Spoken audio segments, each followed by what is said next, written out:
So I want to use this for something else in a little bit, but again, for the equipment styles. So size of the ball is going to vary across time and in different locations. Different ethnic groups didn't do it exactly the same, which is one of the things that I'm emphasizing here. On the left, we have a figure from ancient West Mexico. This is a Jalisco style figure, and you can see that the ball is smaller than a bowling ball, but a pretty good sized ball. We also see that in this region that this person, though, doesn't seem to be wearing really any unusual outfit with it. And we don't see him playing the ball. So we're not really sure what's going on with that, but this is clearly that kind of ball. We've never found one made out of stone or any other hard material. So that would just leap over rubber. Now here on this style, right, remember Nayarit style was when we saw figurines, ceramic figures that showed scenes of daily life. We don't have any culture that shows us more awesome scenes of daily life than coming from ancient West Mexico. They're showing reasonably everyday people. So here we see, and the whole crowd here appears to be, in all of them that I've ever seen, bio males. And they're all dressed the same as the players, which is interesting. But again, we don't know whether they also played or whether they were just there in the outfit for the event. But here we see that there are only, and this is broken on one end, so there might have been another person here. We see the markers. See that here in the center? The markers are on the floor of the court, and the ball is very large. So whether that's kind of out of proportion so that you could really see it, but they are showing how they interacted with the ball. So unlike the figure on the left who's holding the ball in the hands, these individuals are throwing themselves down to the hard floor of the court to bump the ball with their hip, thigh, or knee. We don't see really any images of them kicking the ball with the foot, but we do see them going down to the ground. So a rugged, pretty rugged game. Their hair is tied back and they've got these fabric headband things that are going on and so forth. So this one, let's look at some more images. So we've got over 1,500 recorded ball courts from Mesoamerica. There's certainly many more, but this is how many have just made it into the national registries. The biggest is Chichen Itza. It is 96 meters long. That's over 300 feet. And it is 30 meters or almost 100 feet wide. We saw an image of that last time and you could see how tiny the people looked at it. So it's really long and really wide. Lots of sites have multiple ball courts. And the site of El Tajín in southern Veracruz has at least 15 ball courts in the downtown area of the site that are made. They're not as large as at Chichen Itza, but they have lots of stone architecture and they have images on the side. We know for sure they were used as ball courts. At most other sites, there are multiples. Ball courts are usually found, at least one of them, in the ceremonial center, the area where the market was, where there were plazas, where there were the big central buildings where people could get on the top and speak to the crowd and so forth. Very close to important temples and very close to areas where important leaders and other people were buried. So because, right, the burials were going underneath those platform pyramids in many places. They also are usually accompanied with stone sculpture, including low relief panels in the side walls, like we saw last time for Chichen Itza, and round discs that are the markers that are placed onto the floor of the central playing court into the main area, like the site of Copan that you put on your map activity in the modern day nation of Honduras. In fact, one of the big pieces of art that a number of years ago, and probably like 3 presidents ago at Southwestern College, the president contracted with somebody to make some etched images on the glass walls of the student student center right over there, close to where we have the counselor center, and more in the center of campus, towards the edge of a separate building, but really close to where the cafeteria is. And the image that they inscribed, and it's very, very large, and it's more than once into the sides of that wall, is a ball court marker. Since ball court markers were associated with human sacrifice, it makes me laugh every time I go by there. I don't know that that's really the most optimum positive thing for us to put on our student center, but it is a very compelling, beautiful piece of classic Maya low relief sculpture, but it is a ball court marker. It does show a player in full garb. So ball courts then, and here's something else that probably you haven't read about or heard about before. Ball courts from projects that are really good, modern projects that are really excavating, lots of detail and lots of analysis and so forth. Excavations are starting to indicate that the ball courts were not just used every once in a while for the ball court, but they used them for other purposes as well, like feasting, rituals, other rituals for other types of things, and other types of sports. In some of the other areas, it's clear that they were doing something sort of like boxing, where they were beating each other in public. What society doesn't have beating each other in public as a sport? I can't think of any, even in the ancient world. But so they weren't just not used all the time. However, nowadays we remember them most for that. There also are sites where the ball game was probably not played inside of a ball court per se, but maybe on road areas or in general flat plaza areas. Remember, at Teotihuacan, we do not have any ball courts, but we can see in the murals that there were ball players. So that's why we think they were probably playing it along the Avenue of the Dead, rather than making it its own separate building. So again, main takeaway from this, a lot of regional variation. It isn't just one thing. Of course not. These were different cultures over thousands of years, right? Over a period of 3,000 years that we've been looking at in a huge geographic area, some of them in highlands, some of them in the rainforest, some of them in coastal areas, some of them in swampy zones. Now, what about human sacrifice again? Not all the regions actually record the game as having anything directly related with human sacrifice. Whether that's just left out, we don't really know, but we can't say for sure that all of them always did that part of the ballgame. For the Maya, the most common type of sacrifice for sure is decapitation. In Veracruz, the most commonly depicted form of sacrifice is heart sacrifice, but we also have disembowelment. Do you know what disembowelment is? Okay, so disembowelment, this is an exciting one. Disembowelment means cutting across the abdomen. Yes, that's my cat meowing. What's going on? Yeah, you don't like disembowelment either, I know. Cutting across the abdomen to have the intestines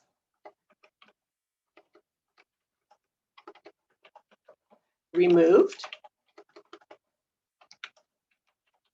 or fall out. Disembowelment doesn't necessarily kill the victim right away if they're really careful about the cut. We saw disembowelment in the danzantes figures at Monte Alban, but I think that's the only image I've showed you so far for that. So disembowelment. And then auto-sacrifice again, so cutting themselves. Okay, so let's look at a few more images. And we're in good for time. So here, there's 3 images here. The image on the far right here is from a Teotihuacan mural, and we see someone kicking the ball with the foot, it looks like, but this person might also, the artist might also, in 2-dimensional drawing, might really be showing a person who's down on the ground and the ball is contacting in the shin, even though they might not be standing. There isn't any ground line in this. They kind of look floating in space. So it may not actually be kicking. there are no ball courts identified from Teotihuacan. So that will be a question that's in your mix. Simple one, right? We do think that the Avenue of the Dead has some dividing walls, and that's probably where they were using that game. Here in the other two images, this one here is a classic Maya inscription, hieroglyphic inscription that lots of you know that they did this using syllables. And so this is A Pitzla, and that means he, the ball player.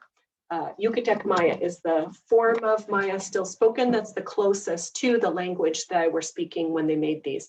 And here we can see in a colorized version of a Maya image, a classic Maya royal playing the ball game down on one knee with a very fancy, heavy equipment, an enormous ball, and also at the same time wearing an extremely fancy headdress. But the top of this headdress, you all, is the celestial bird. So he is definitely dressed as the link between the ground and the sky and the heavens. Now, equipment does vary by region. And most of these appear in a variety of places, but Veracruz has the biggest variety of equipment that we see. So again, some things in it. So here are definitions that I typed over on the side. Yoke, Y-O-K-E. Yokes that we find today are made from stone. They weigh between 40 and 60 pounds, depends on what the stone is made out of. They are shaped like a U, or you know what else they're shaped like? They're shaped like the seat on a toilet. Some of them actually have something flat on the back. I'll show you a couple pictures of these. So these are stone effigies. The stone ones we find today are not what they actually wore. What they actually wore was made of wood or leather that was stuffed. These were for padding and protection, but they did make stone replicas of them. And we can still dig those up today.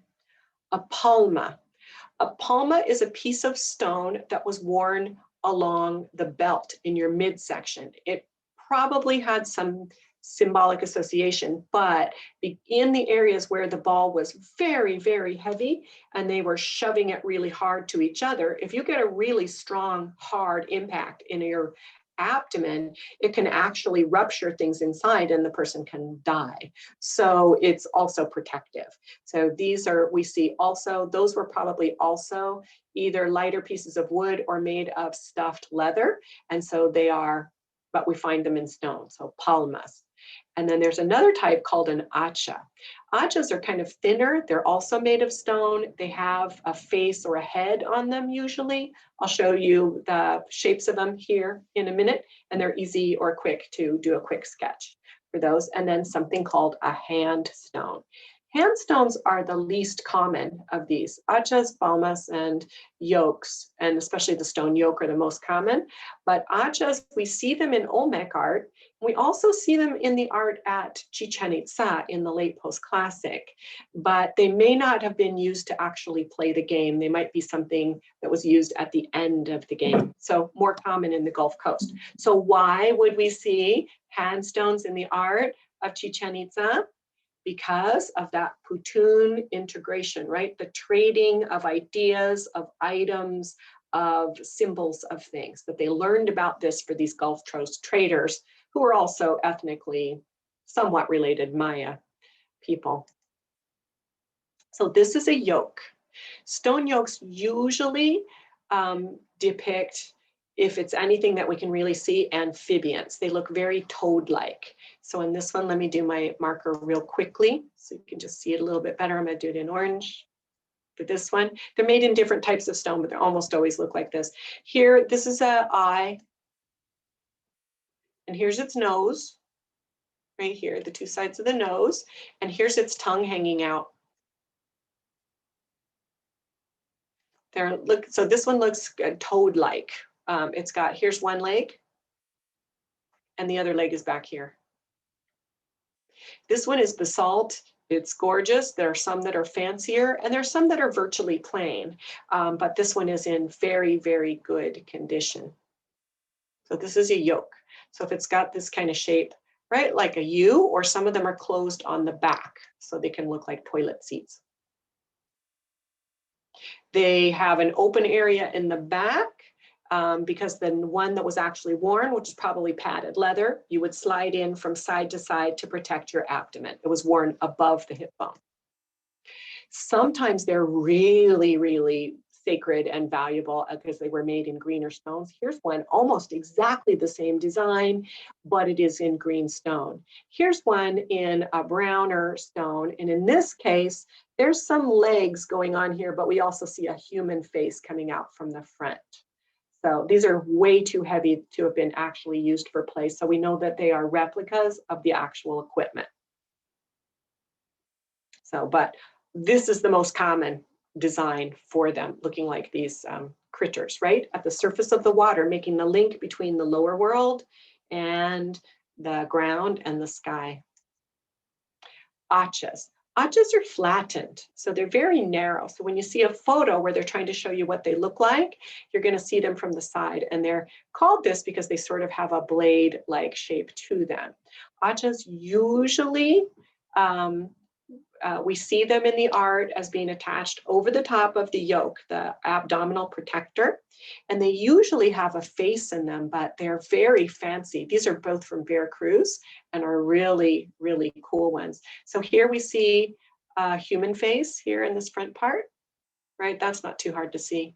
Person's eyes, nose, mouth. But look here, he's wearing a headdress that's in the shape of a real fish. So here's the face of the fish here, and it folds around, comes this way here, and then the fish's tail fans out and goes over where his ears would be. It's really a gorgeous piece of art, really amazing. These are my photos from museums. Hello. Okay, let me turn this off. Now this one on this side, there's a human face here in the front, but then there's this cat that is here to the side. Now, the most interesting thing about this, and this one is definitely the style of El Tajín in Veracruz, this cat is holding a knife, a sacrificial blade. So is it a real cat? No, because cats don't have thumbs and they can't hold a sacrificial blade. So these are definitely for some of the more sacred purposes of these. So that's what an hacha looks like. A palma is going to be wider this way. So an hacha, if it's narrow, like the blade on an axe, these are going to fan out wide. And the reason they're called palmas, they flare out side to side, is one of the oldest ones ever found actually shows two hands on them. In these are usually also mainly found in the state of Veracruz, and they do show human figures with a lot of other sky type elements that float out above them. This one is clearly in the mouth of something. Here we see the two eyes and then the upper jaw sticking up. Here on this one, there's some other floaty stuff going on. Neither one of these are actually directly dressed like a ball player per se. So very interesting. More work is always necessary to find out more. So hacha, palma. So these are going to be worn above the yoke. Hachas, narrow, palma, a little wider, and then the yoke itself, the big hip protector or abdominal protector. Now, these are hand stones. Sorry that the photo's not a little bit better. I took it a long time ago when you had to use film, and they didn't let you use flash because that damages things in museums. So you never knew if it was going to be perfectly a great photo that we have. But you can see there's a bar in hand stones that you would hold in your hand and then carry them along. This one looks very much like the ones at Chichen Itza. And here's another one. Here in this piece of Olmec sculpture, right, with the cleft head, one of these seated figures.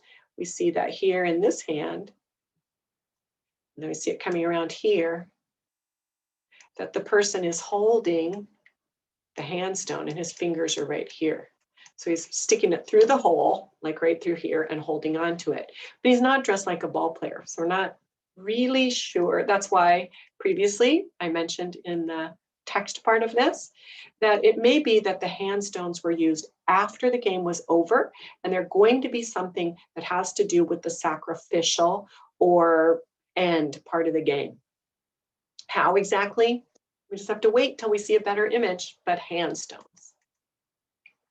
Okay, here, and we saw this before, but in these drawings, we did look at this one last time, so I'm going to keep going, but we see a person holding a sacrificial blade, another person with their head cut off, but here, if I can bring it up real fast here, down here, in this part, we see that the person who's died, who's had their head cut off, and the person standing behind them are holding hand stones. This person has a knife in this stone and is actually holding the other person's decapitated head.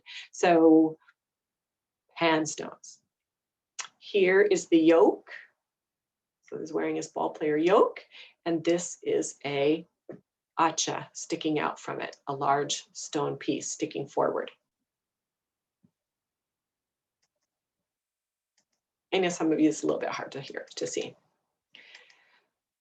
Okay, now one of the most interesting things here in our last couple of minutes is the ball game from Lower Veracruz, not Olmec, another culture that we haven't looked at in detail, but this is so awesome that we just have to take a look at it, the site of El Tajín.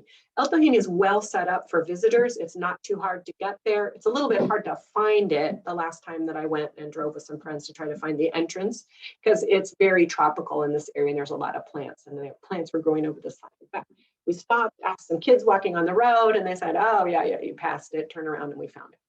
So El Tajín is one of the most gorgeous and really unusual archaeological sites in terms of architectural style. It was its own culture for sure in the end of the Classic period into the early post-Classic. That's the one that has 17 ball courts there at the site. But the ball courts are very, very detailed in the sculptures that's on the wall as to what happened during the game and after the game. Now on this one, they are showing after the game is finished, the previous panel, which I don't have here, shows the person is having their heart removed. Then the next scene shows a portion of ritual here, and I put it sort of in color with the two different colors going on here, where the elite officiant here goes to, right, leaves their body and goes to the underworld. So this is not happening in the world of people, right? We see these deities floating up above in the sky and some other things going on. And here in a basically kind of a stone bathtub or area, we see a human sitting here with a headdress with a fish on it. Remember, we just saw that hacha with the male face with the fish over the top. This is very unique to Veracruz. This person is sitting in a vat here. The officiant comes, and right here in the center, this is one of the easiest to see images of auto sacrifice ever. The officiant, both of the hands are right here. He's got the piercer, and this little lump right here is the head of his penis, and he is cutting through, he's making a hole, he's bleeding himself from his penis. The blood from the penis is going towards the vat right here. So it's going to the person sitting in the water, and then we can see the water is moving. They show you the waves, and there's a lot of motion in this particular image. So blood sacrifice, auto sacrifice from the penis. Now, blood again is life, and so is water. Now, in this region, this scene with hieroglyphic inscriptions and with stories that are still by the indigenous people that live here today, this region where this takes place after the ball game is done, after they've enacted this, is called the Mountain of Foam. The Mountain of Foam. So what are they doing? That this penis blood going into this water is making fermentation, right? Liquids with special substances in them that if you consume them will give you hallucination or visions. So it's not associated here with the beginnings of agricultural fertility. It's not associated with power and dominance over the players. In this case, the game is being played to directly interact with the underworld and the deities and supernatural powerful beings of this other world. And the person who's doing this is the person that was sacrificed. So the sacrifice in this region did not happen to the loser, it happened to the winner. The winner got to go and merge with the power of the universe. Now for the Maya, we got 5 minutes here. For the Maya court, again, over and over again, and this is a marker from a classic Maya ball court. This is from Tonina, which is also the site where the etching in that we have on Southwestern College of the ball court marker. Maya players, because the ball was so large, wore knee pads, and I'm just going to color them in a little bit with some yellow. They wore knee pads. Here it is down here. On just, in this case, we see it on 2 knees. We see it on both. See this big pad here, of course, kind of like they're going to lay carpet. They had a padding on usually 1 foot. They also had padding on one of their forearms. And so you can sort of see it on this view, not quite as well as some, usually just on 1 arm. And then these two, see this part coming this way? This is the yoke here. And see how you have this right here that's straight up? This is the acha. This person is in profile. Here is their acha, worn above the yoke. And the other thing that's so interesting, classic Maya ball court or ball players also wore these special skirts that are leather, probably to protect their skin as they threw themselves down on the hard surface. Here's a better one. Now this is a rollout from a painted vase. And now we're seeing why there was so much power to the ball game in these. They started the game by rolling the ball down stairways. So it would have been very heavy, some of them no doubt 20 to 30 pounds, not super bouncy, but somewhat bouncy, and really going fast by the time they hit the court. So in this one, we do not see the people dressed in sacred outfits. These are not royals, these are athletes. And so we see them again going down on 1 knee. They got the knee pad on this individual. This person is wearing a 1 arm protector, so probably whatever their dominant side was when they went down for it.